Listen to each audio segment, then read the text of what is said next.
Wisdom.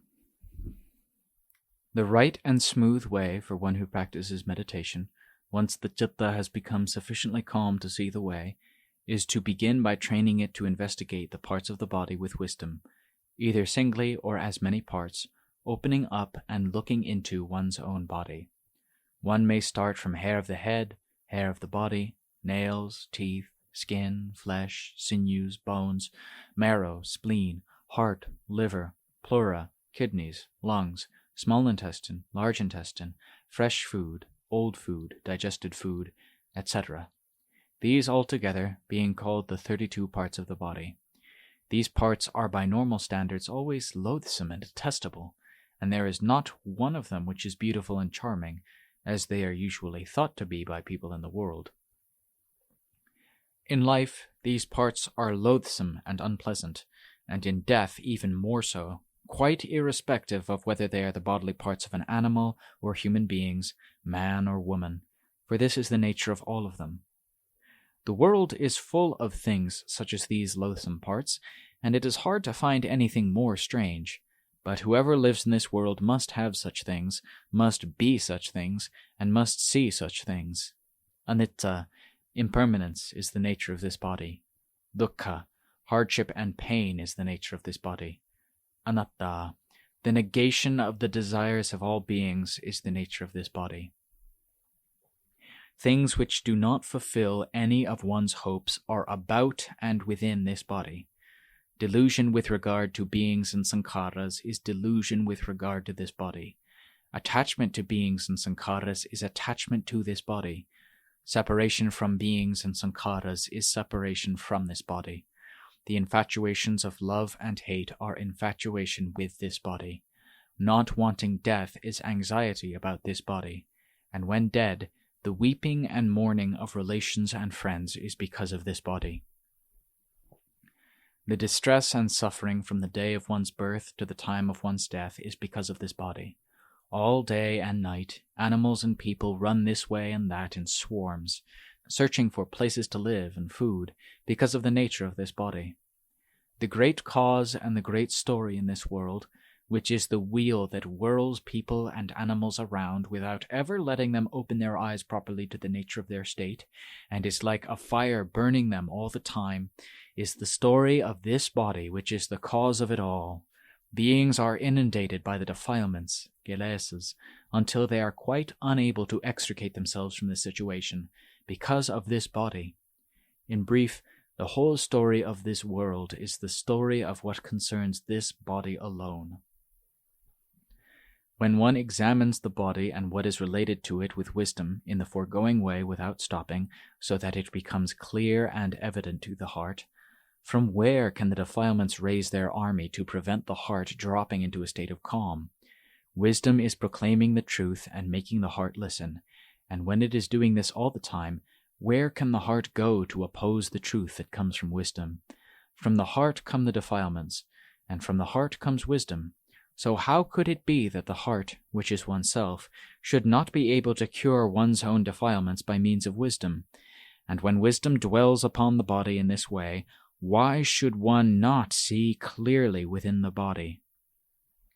When the heart views the body in the foregoing way with wisdom, it will become wearied both of one's own body and the bodies of other people and animals.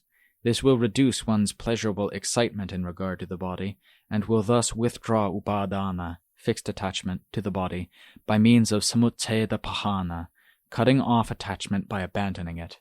At the same time, one will know the body and all its parts as they truly are, and one will no longer be deluded by love or hate for the body of anyone or anything.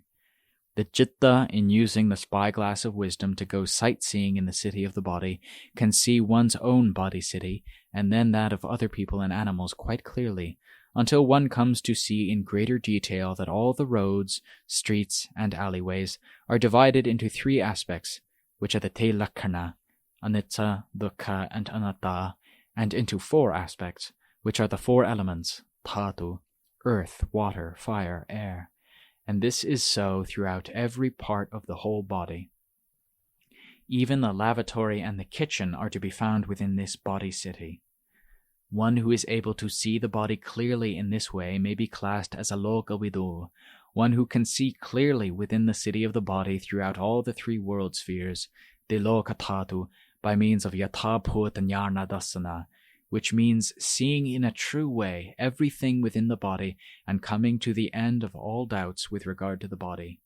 And this is called rupa dhamma. We now go on to a discussion of vipassana in connection with nama dhamma. Nama dhammas include Vedana, Sanya, Sankhara, and Vijnana, these four being the second group of the five khandhas, but they are more subtle than the Rupa khandha, which is the body. One cannot look into them with one's eyes, but one can come to know them by way of the heart.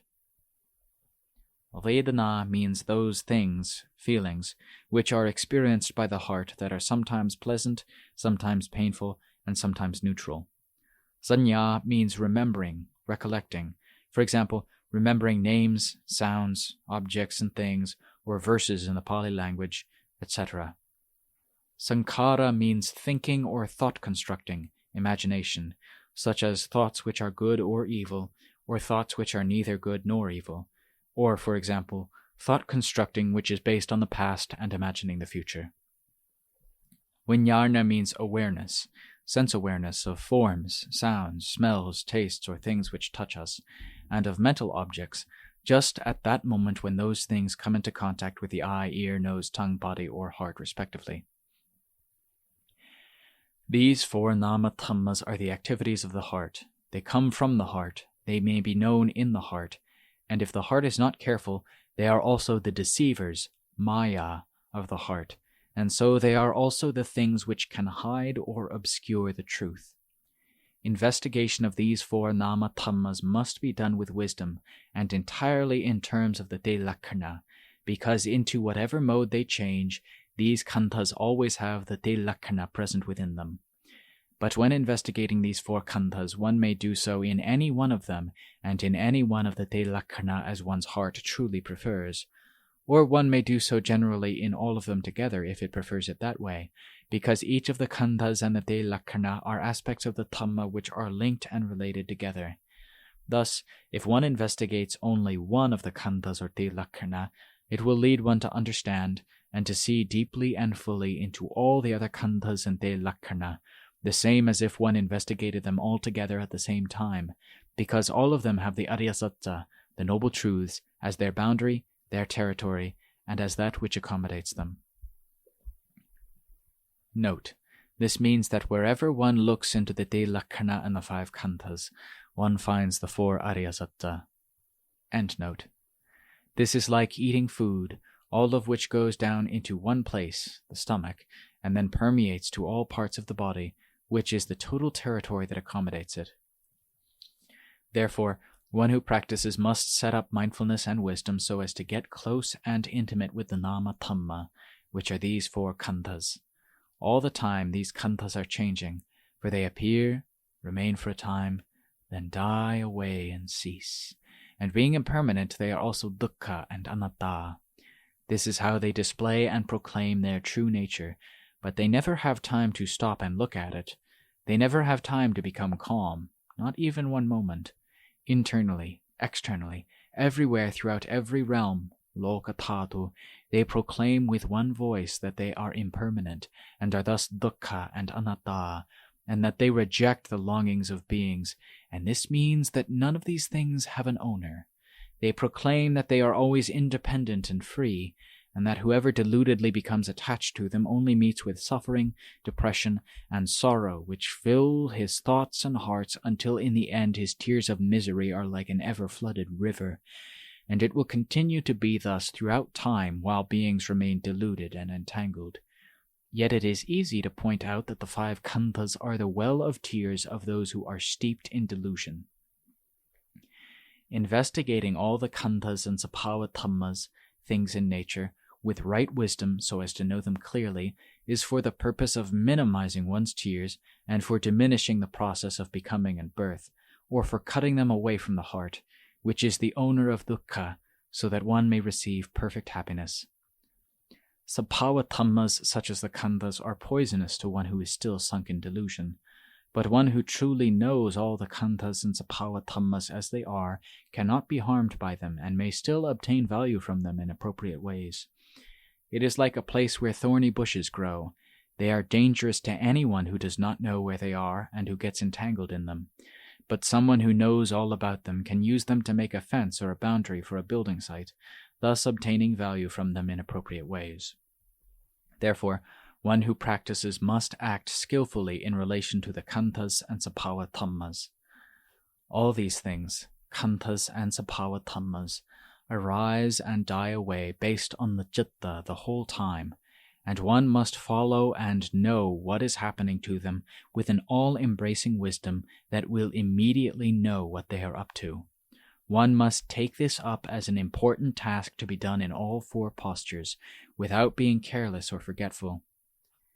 The teaching of Dhamma, Dhamma desana, which comes from the khandhas and sabhava dhammas everywhere at this stage, will appear by way of unceasing mindfulness and wisdom, and this teaching will not be lacking in eloquence of expression.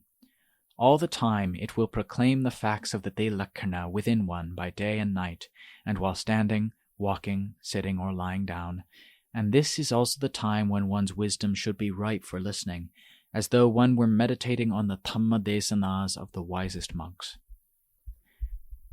At this level, the person who is doing the practice will be completely absorbed in his research into the true nature of the khandhas and sabhava dhammas, which are proclaiming the truth of themselves, and he will hardly be able to lie down and sleep because of the strength of the energy in the basis of his nature, which searches by means of wisdom into the khandhas and sabhava dhammas without resting or stopping.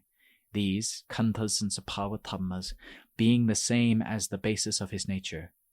Then from the khandhas and sabhava dhammas he will obtain the truth, and it will be made clear to his heart by wisdom that all the khandhas and sabhava dhammas everywhere throughout the three world spheres, Deloka, are of such a nature and normality that none of them seem to be defilements and craving, kilesas and tanha, in any way whatsoever, which is in contrast to the deluded understanding of most people.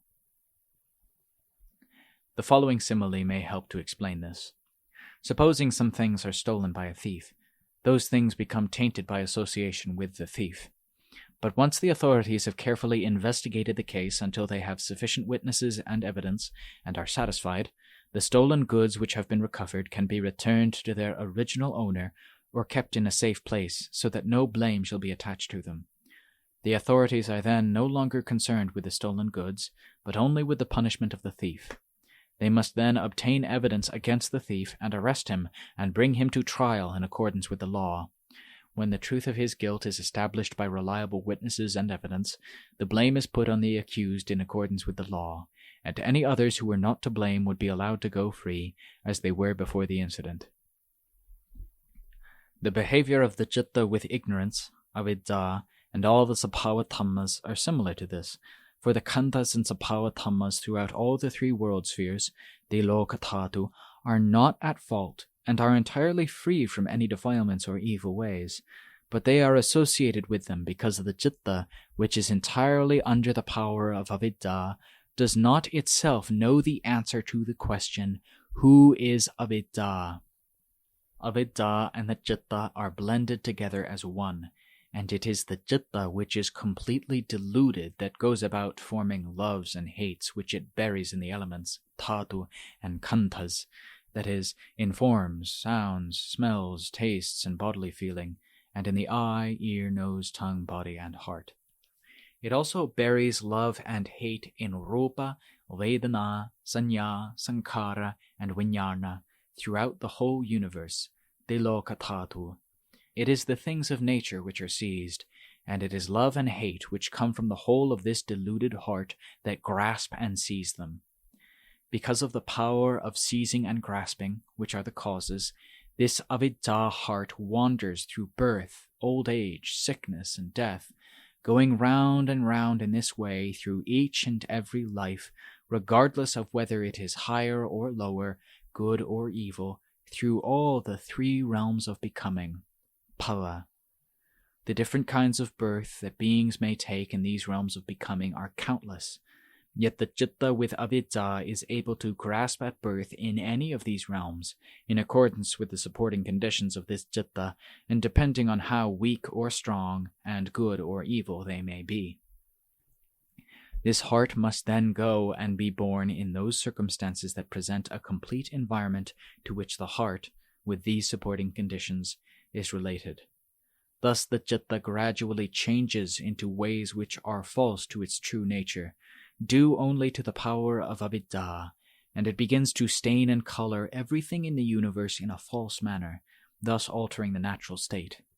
In other words, the original basic elements change and become animals, people, birth, old age, sickness, and death, in accordance with the usual delusion, or avidya, of beings.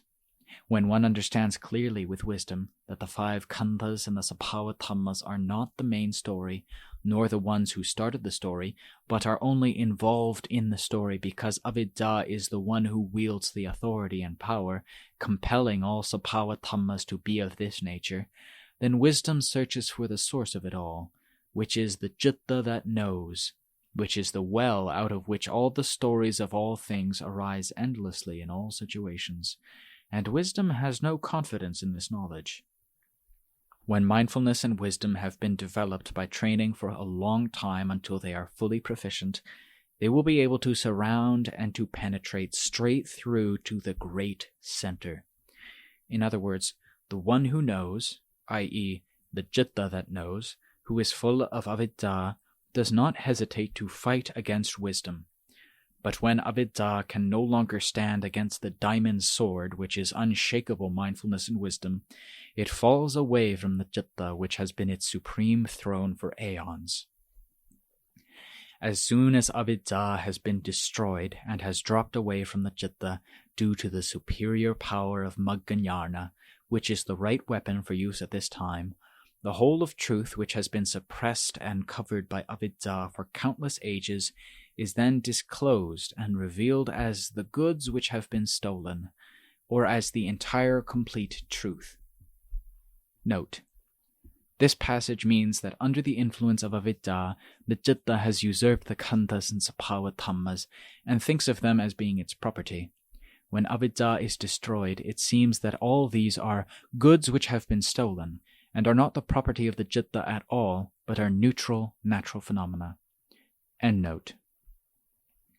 Dhamma, which was never before known, then finally appears as yathabhuta jnana dasana, knowledge and true insight into all sabhava dhammas, which are revealed without the least thing remaining hidden or obscured.